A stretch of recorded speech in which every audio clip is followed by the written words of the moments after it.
Do you have a theme song, Ken? Should there be some music playing? Your voice, we're live. Well, good morning. Welcome to Coffee with Ken. I'm Ken Bibber. I am Managing Director at Savills, a leading tenant advisory commercial real estate firm. We are in week 54 of social distancing as a result of the COVID-19 pandemic. In the news today, President Biden will unveil a $2 trillion infrastructure bill today. Black business leaders are calling on corporations to fight restrictive voting laws. Today's topic, purpose plus profit, ESG, social impact, and corporate responsibility. Today, we're joined by Mona Naqvi, head right on cue. Mona, head of North American ESG indices at S&P. Andrei, CEO of Aspiration. Judee Williams, the co-head of social impact at Creative Artist Agency. Good morning, everybody. How are you? Good morning. Glad to be here. Okay, so this is a real background. Would rather be where you are, but glad to be here. Yeah, anyways. are you coming to us live from Vegas, Ken? It looks like it. We are live at the Russian Tea Room on 57th Street. It's spring break, so we needed a new venue, and figured this was a nice kind of modest, low-key backdrop for this fun conversation on social responsibility. Well, look, it's obviously been a crazy year for everyone. We're joking before we went live that last week was the 1-year anniversary of our Fun Coffee series. And it's just like incredible to think back then we were rushing to do a few of them back to back. And now it's, we've done over 50 and it's a year later, but excited that all three of you could be here. Want to quickly just touch base on what the last year has been like for each of you individually, your teams, and also business. Why don't we start with Judee and we'll work our way around. Thanks, Ken. Well, I'm honored to be here today with all of you. And I can't believe still that it's been a year that we've all been living in. I think, for us, we've been really fortunate when COVID has impacted so many industries, including our own, to be busier than ever in a position to keep growing our team. And none of that is lost on us. I've spent nearly 20 years now in the world of impact, and to see the seismic shift that has happened feels really monumental. And the need feels so endless right now in our world as one crisis after another seems to spill out of COVID. And our team feels really grateful to be in a position to support and help build solutions on some of the most pressing needs right now. Right. Andrei? Similarly, it's been such a year with so many twists and turns that wouldn't have been expected. And, I think what we've seen at Aspiration is that what we're doing is really becoming more and more relevant. Aspiration is a company that brings to our customers ways in which they can spend, save, shop with sustainability and conscience built in, really a platform for impact for people on a daily basis. And unsure what we would have expected coming into this 54 weeks ago. So many people always said over the few years past before COVID hit that all of the work we were doing and all of the traction we were getting around sustainability and conscience was all well and good when times were flush, and that as soon as times were tough, people would just care about the bottom line. And we've actually seen the opposite. We've seen that people are thinking more about what matters to them, what they value, what they care about. Some people talk about the flight to safety in times of crisis. I think it's been a flight to sustainability, and in our business and in so many other businesses across the board, be it in ESG investing or be it in plant-based foods or whatever else it might be, a real emphasis on people thinking about not just their bottom line, but think about the bottom line of their community, the country, the planet. And that's been heartening to see. That's right. And Mona? Yeah, first of all, hi Ken, hi everybody, thanks for having me. Yeah, I kind of agree with what's been said already. This year has been the litmus test for sustainability, and I think it passed with flying colors. So that has been tremendous for all of us. I think we've all seen much more momentum than ever before. Of course, this year has not been without its challenges, but just like the other panelists, it's been great to see that we've been able to stay resilient, that we've continued to do what we were here to do. And yeah, I think it's been a turning point for the industry, and certainly probably just something that will help crystallize what was already in motion for many years prior. Well, look, let's stay with you for a second, Mona, right? I mean, when we were exchanging emails at the beginning when we were planning this, I said, purpose over profit, and you very politely corrected me and said, no, it's purpose plus profit, and we need to kind of get over this misnomer that that you can't have one without the other. So give us a quick lay of the land. Like, what do you focus on day to day? What are you seeing in your job at S&P? Like, just frame all this out and why I was just so terribly wrong and just almost threw the whole darn conversation out of whack to begin with. Well, you know what, you weren't in the minority. Unfortunately, this is a common misconception in the industry in general, so I can't blame you. And with me in general, I constantly make mistakes like this. Well, it's a mainstream thing. I guess it kind of goes back to this idea: you can't have your cake and eat it too. Like, how can you have both at the same time? But actually, I guess this misconception has been around for so long because the precursor to modern day sustainable investing, or ESG, which I'm sure we'll talk more about, which stands for environmental, social, and governance investing, many decades ago, began quite early on, around the 1960s and the 70s, and that was with something called socially responsible investing, SRI. So some folks may remember that acronym, SRI. And as an investment strategy, what it pretty much meant was just screening out what we might call sin stocks from the portfolio, or sin sectors. So this might be, no tobacco, no fossil fuels, etc. But at the time, there was no data, right? Companies were not sharing this type of information. We had no idea whether a company, how much of its revenues it was making from fossil fuel energy versus something more renewable. We just didn't know because the disclosure wasn't so good then. So what this meant was that we would just screen out an entire section of the portfolio. So X energy, X whatever. But as modern portfolio theory tells us, and hence the mainstream finance kind of school of thinking, was that loss of diversification has to mean that you're detracting from your profits, or at least your ability to make profits. So this misconception that sustainable or ethical based investing equals a loss of returns became a very pervasive thing, because at the time it happened to be the case. But we've changed a lot. The industry has modernized significantly. We now have so much more data than we've ever had before. So not only has there been a huge amount of research that shows that it's not just purpose plus profit, but purpose equals profit, leads to more profit. And I'm sure we'll talk more about why that's the case later on. But also just the data that's available, the new tools, means we can construct portfolios from a sustainable investing lens that don't have to imply that trade-off. So it's really about overcoming those misconceptions that actually, even from the not to get too technical, but just from the way you construct a portfolio or an index, you can do it without having to detract from returns. And we've seen that more and more research goes to show that actually the more resource efficient a company is, the more sustainable a company is, the better they are positioned to withstand shocks like the ones we've seen this year, but also the more well-positioned they are for the economy of the future and the new technologies that we're seeing emerge. So potentially a growth opportunity as well. So Andrei, piggybacking on some of what Mona just said, when you create Aspiration, like, you're not putting money in any of these kind of sin categories, right? Why don't you tell us real quick about just what your vision was when you founded Aspiration and where the journey's taking you so far over the last few years? Yeah, well, as I said, for Aspiration, for the most part, what we're bringing to our customers is ways in which they can spend and save with sustainability built in. Our core product is our spend and save account, which allows people to make all of their deposits fossil fuel free, firearm free, and so on, as opposed to, of course, what your deposits are doing if you keep your money at any of the top 25 biggest banks. We show you your personal sustainability score as you're shopping and spending and making purchases throughout the day. We show you the people and planet score of the different places where you're spending your money, so you can decide, am I going to go to CVS or Walgreens or Duane Reade? How are they treating their employees? How are they treating the environment? Let you make all your driving carbon neutral, plant a tree with every purchase. And then we also, on top of that, also offer sustainable investing, really made available to everybody. $10 minimum investment, pay what is fair, fee structure, you pick our fee. And what we've done there is really very much along the lines of what Mona was describing, where we're now over 5 years of track record of this Aspiration Redwood fund that we offer. And over 5 years, it has beaten the performance of the stock market, beaten the performance of the S&P. And what I always say about that is, from our investing standpoint, we actually don't care if the CEO or the management of the company cares about the environment or not.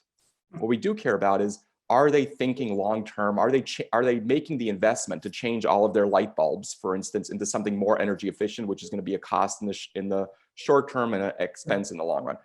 we don't care whether they care about their employees or not, but are they wise enough to understand that if they invest in diversity, invest in a well-paid, highly incented workforce, they're going to have a workforce that's going to be more productive, more loyal, and do better over time. This is not about, as we were talking before, profit versus purpose or one ahead of the other. It's about really this next stage of how we can build a not just business of the future, but the capitalist system of the future, one that recognizes that the more you can drive purpose, the more profitable you can be, not less. So piggybacking on the markets, on accountability, right, Judee, and 2020 was the year of acceleration, right? I mean, it's almost kind of strange to even say it anymore because just everything, sectors, trends, everything have just kind of been on the fast track with COVID, with the murder of George Floyd, with the election. So what have you been advising companies as they think about their role and what they should be doing to step up? How do they, and I think you've mentioned this, how do they walk the talk, right? And, were some companies caught flat-footed, right? Were they just not in a position to react and respond during the last year? Yeah, I mean, I think what we initially saw was a lot of response when COVID first started that was very philanthropic, writing checks. Where can we direct that immediate funding towards frontline workers, food banks, education resources, which is important, and that need certainly has not let up. So then with the social justice reckoning, an extremely volatile election, and then the continued racism that permeates our world, I think we've never felt so fragile too as a planet Earth, and brands really have had to be reflective to take and make real change. Two important things we always start with are, first, what do you want to stand for? Do you have that North Star that is really defined for your company and are working as a business every day, to achieve that? And secondly, just as important, is your house in order? We think a lot of companies have realized they actually weren't walking the talk. They were being held accountable and needed to be intentional about fixing that.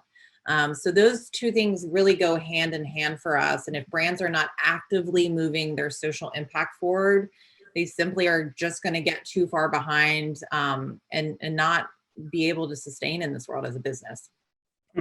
So, Mona, when you're thinking about all these companies, right, it's not just like common companies like Patagonia or an Aspiration, right? We're covering a whole spectrum of companies, and you're tracking them even by sector, right? So there could be an oil company that you're tracking ESG. How are you thinking about that landscape of all the companies, holding them all accountable, giving them metrics to target data, right? Because it's not just like the top most sustainable companies in the world, right? You're going sector by sector and kind of, looking to motivate and move the needle across the board, right? So how do you do that?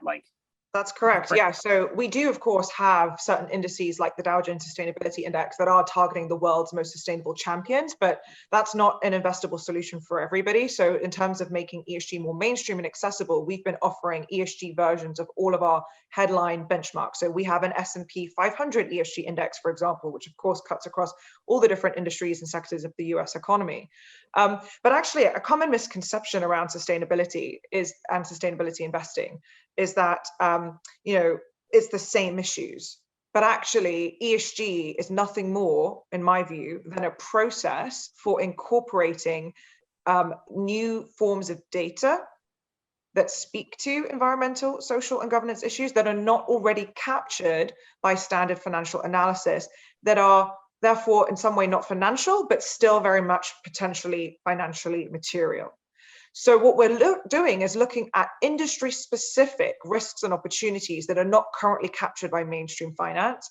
So this might be, for example, something like the diversity of the workforce. It might also be a company's climate strategy. Mm-hmm. But it's not that we're weighting them equally across all industries. We're not saying that gender diversity matters across the board to the same extent, which might sound controversial. What we're actually doing is we're saying, where there's been research that has linked to the benefits of diversity, for example, where innovation is really key, where R&D is really important, then we see greater benefits reaped from that diversity versus an industry that has, a single focus of operations that doesn't require as much innovation or creative thinking that might benefit. Equally, when you're talking about climate strategy, that obviously is much more relevant for a company that's more exposed to climate transition regulations and carbon prices, so like an energy firm, than a media company. So it's about taking an industry-specific lens on the most financially material issues across different industries, and then finding ways to reap the benefits of that new data that is simply not captured by standard analysis. And that's why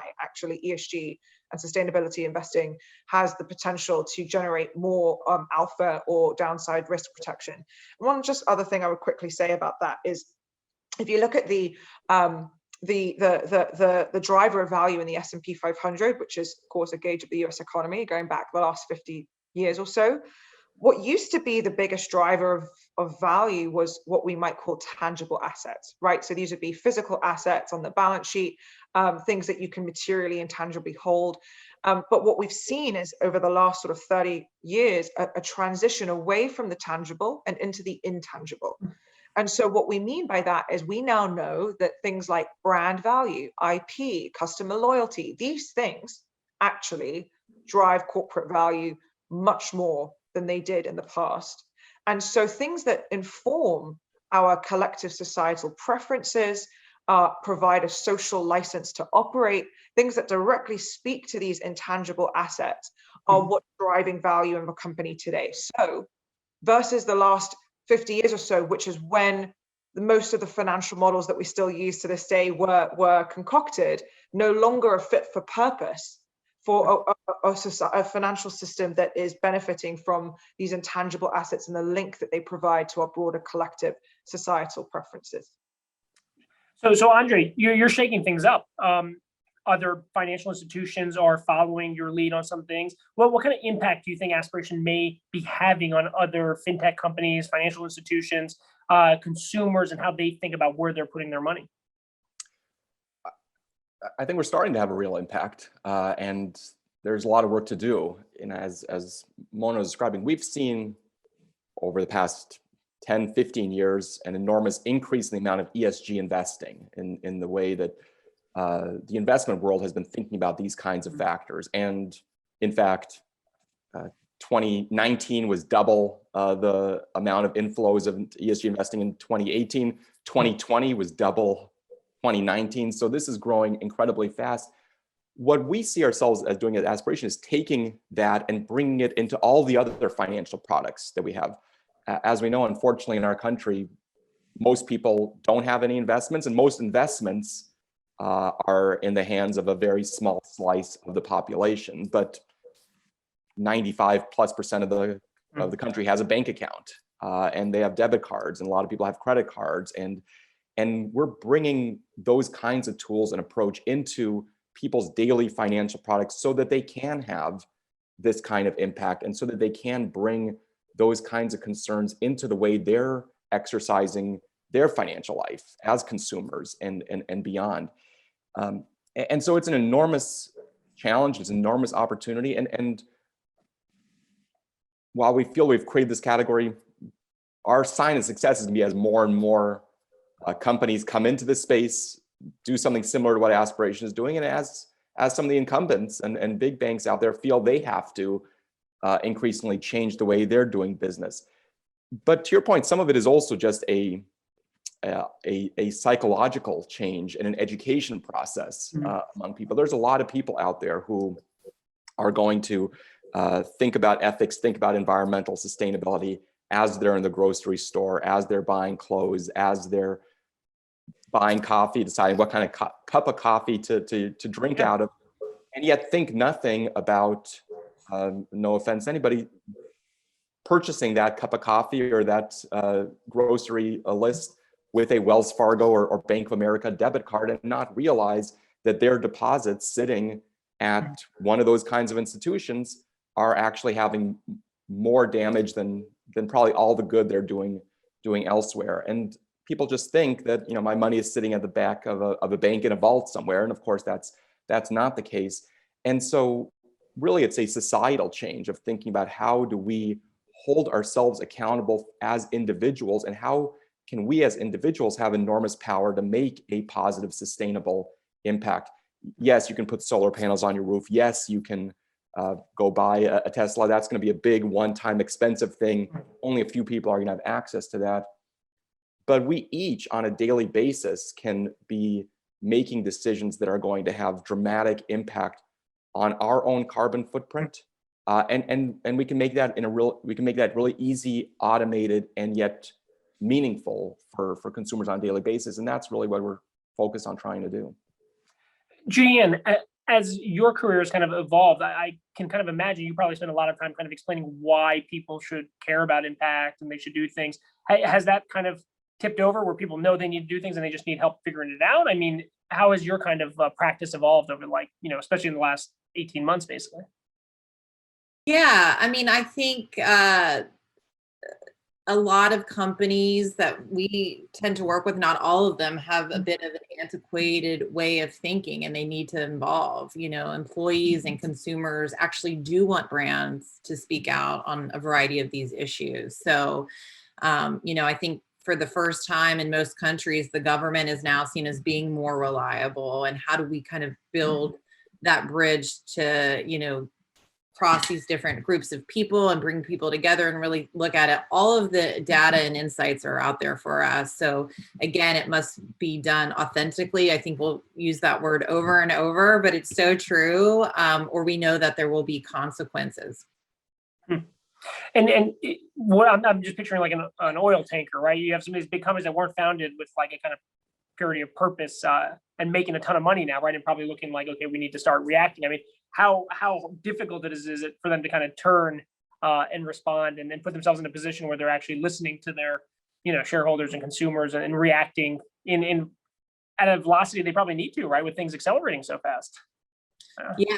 I mean, I think just to build upon that, I think long gone are the days of performative acts of impact, that can't exist in our world anymore. And I think it goes back again to,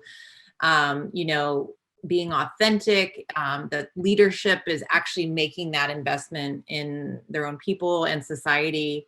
And that's why we at CA Social Impact always go back to, is your house in order? Because if you don't have those values and impact that are clearly defined for your own people, there's no way you can go out and preach it to your customers. So we always start there and then build out a strategic framework from that. But that's where we think, companies can have and need to have the most impact. So Mona, over the next kind of looking forward, how are you going to define success on your end? Is it just more companies? Is it more data points? Is it more dollars, investing, access? Like, walk us through kind of what, Andrei mentioned, like 2018, double, 2019 double, 2020 double on ESG, right? So where are we headed and where do you think we need to be going? Yeah, it's a good question. I certainly think more flows into this space will signify, more interest and momentum, and certainly mean that we're redirecting capital flows towards businesses that we can stand behind from a moral standpoint that we believe in. So there's the positive impacts there, but there's a lot of work to be done, right? We have some major complex social challenges that we face at the moment.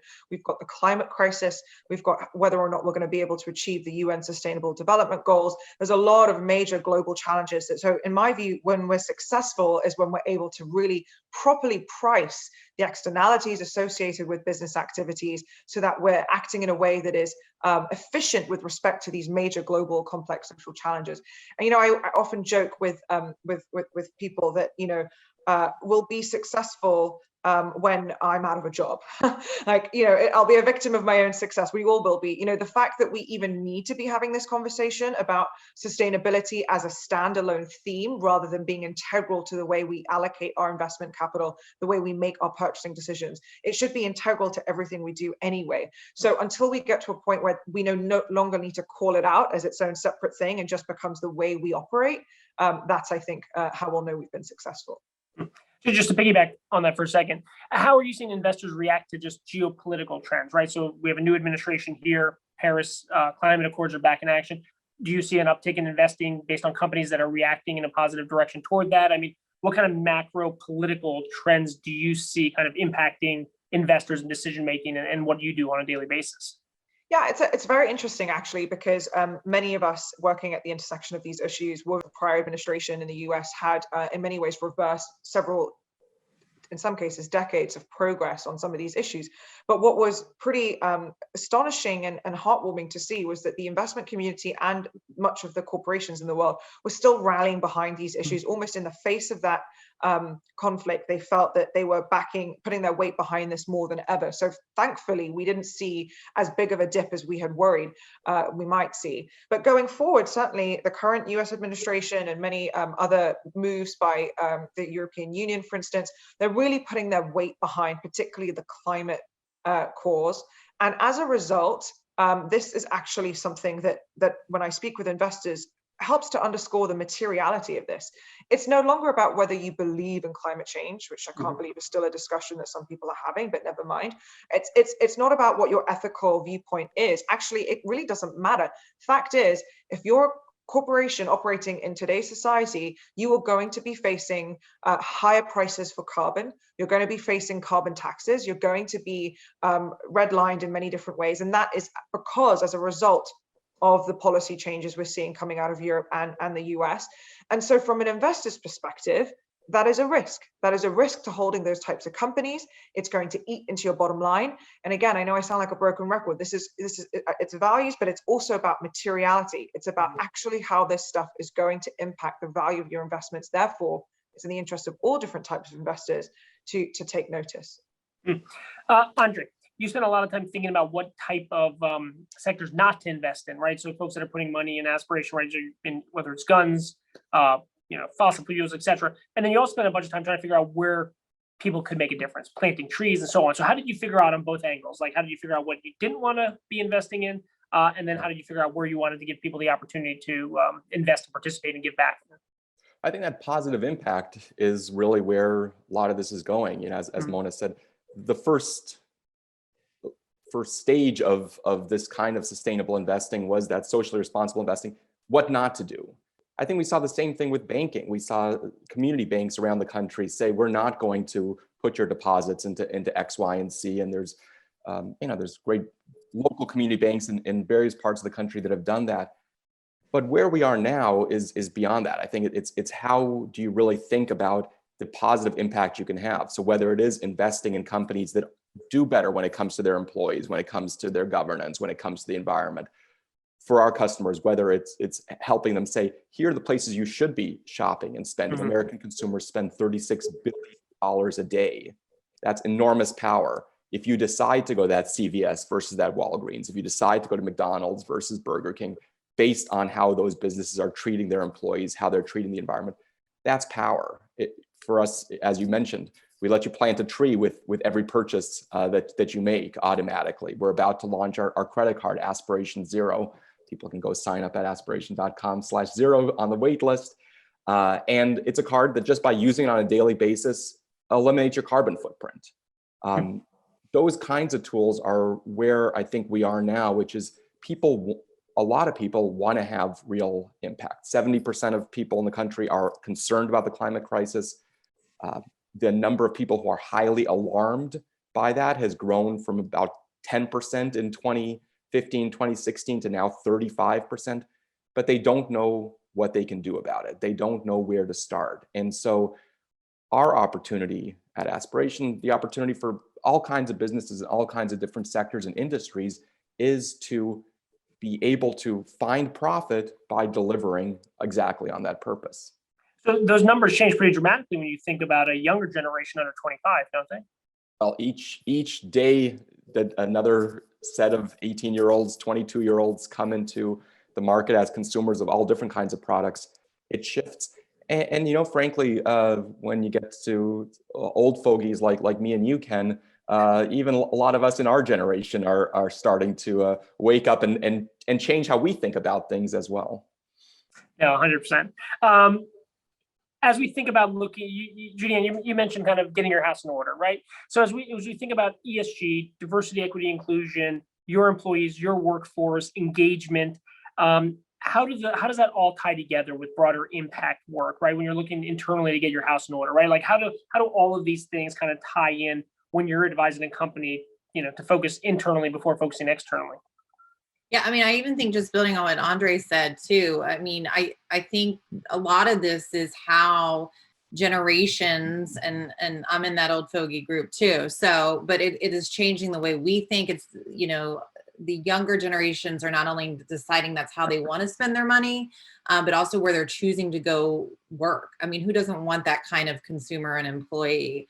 And then to your question, Ken, I think all of it is tied together. Again, this keeps going back to just being performative. I think the last year or two, we saw a lot of bold statements, or these beautiful marketing campaigns that people are like, yes, like they got it. But time and again, if you kind of peel back the layers and look under the hood, you know, a lot of these brands and companies, you know, their boards, their workforce, their culture, they haven't always moved the needle on the commitment that they're putting out there. And I think, you know, gone are the days where you can kind of get away with that and not be called out and held accountable. So, you know, I think it all goes hand in hand. And this is the most critical work companies should be doing, and being extremely diligent on getting it right. And all of us as consumers should be holding those companies accountable and making sure that they do that.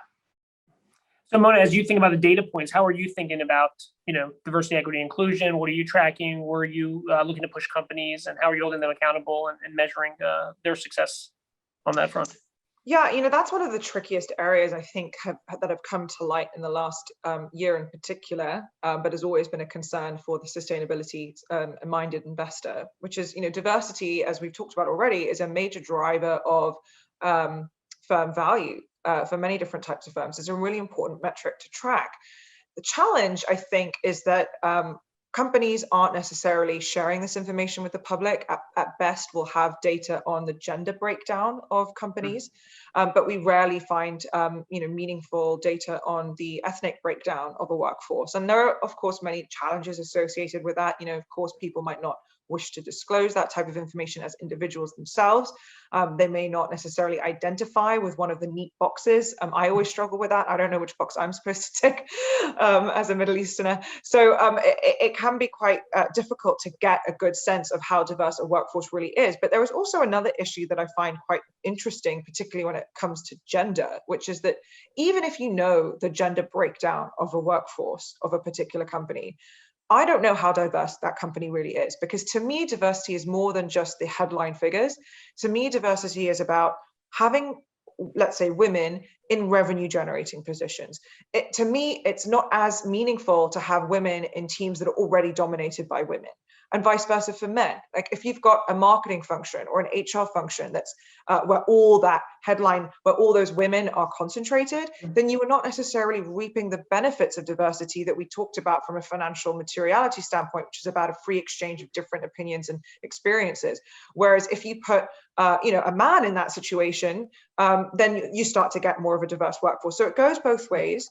Diversity is more than just the headline metrics. It really is about having it at every level of an organization and all different types of business functions, so that we are able to reap those benefits. And that, unfortunately, at this stage is a lot harder to track, but we're certainly trying to push companies to provide that information to us. Andrei, as you kind of think about your role running Aspiration, how do you think about engaging external stakeholders, right? Are you looking to engage with government, with policymakers? What kind of proactive external engagements, even with nonprofits, associations? I mean, how do you think about that? And how do you think more broadly companies should be kind of thinking about it? I think it really depends on the company. I think there's some companies that really lean into that. Yeah, Aspiration, we really think of our products and services as what we're doing in terms of delivering purpose, as opposed to our advocacy. What we do a lot of increasingly is work with companies large and small on helping them meet the sustainability pressures and expectations that they're getting from their stakeholders, from their employees, from their consumers. You know, as I said, we have something called Plant Your Change, where we're working with a number of companies now to help bring Plant Your Change into their corporate credit cards. So every time an employee makes a purchase, the company can plant a tree on that employee's behalf, and not only have a real carbon impact, but do something that is going to engage that employee base and provide them a new generation of benefits.